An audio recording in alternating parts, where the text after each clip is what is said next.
On the night of September 7, 1996, Shakur attended the Bruce Seldon vs. Mike Tyson boxing match with Suge Knight at the MGM Grand in Las Vegas, Nevada.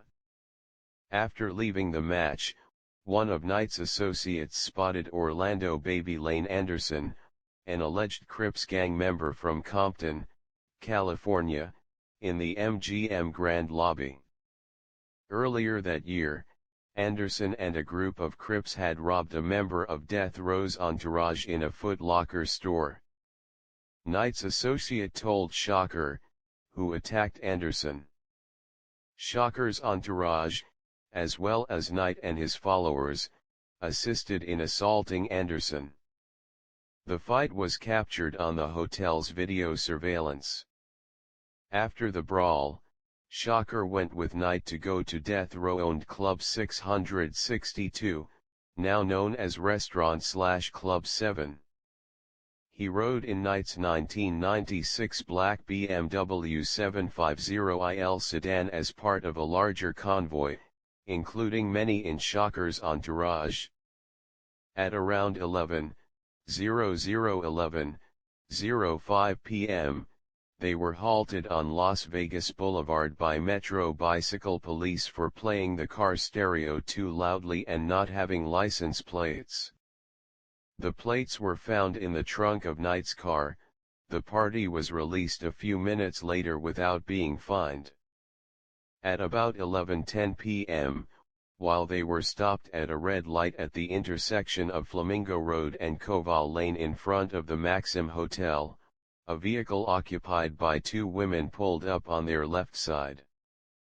Shakur, who was standing up through the sunroof, exchanged words with the two women, and invited them to go to Club 662. At approximately 11:15 p.m., a white, four-door, late-model Cadillac with an unknown number of occupants pulled up to the sedan's right side, rolled down a window, and rapidly fired gunshots at Shakur. He was hit in the chest, pelvis, and his right hand and thigh. One of the rounds went into Shakur's right lung. Knight was hit in the head by fragmentation, though it is thought that a bullet grazed him. The bodyguard, Frank Alexander, stated that when he was about to ride along with the rapper in Knight's car, Shakur asked him to drive the car of Shakur's fiancée Kidada Jones instead, in case they needed additional vehicles from Club 662 back to the hotel.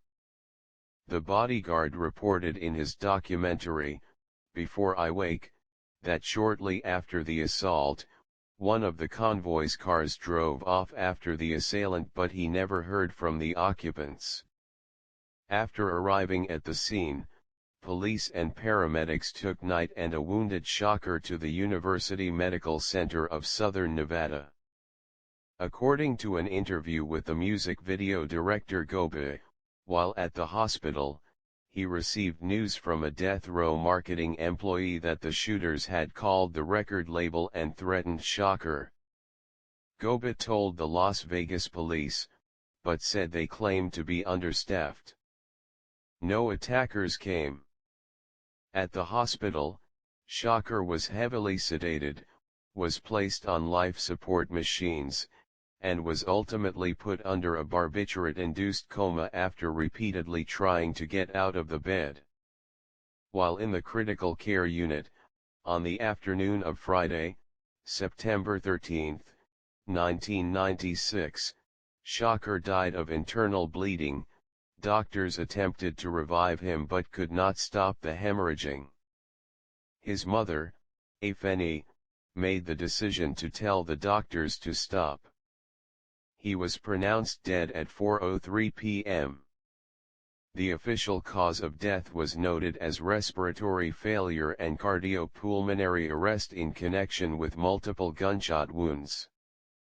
Shakur's body was cremated the next day. Some of his ashes were later mixed with marijuana and smoked by members of the Outlaws. However, Idi Amin claimed in an interview in 2014 that despite believing that the ashes were those of Shakur at the time, he later found that the ashes did not in fact belong to Shakur.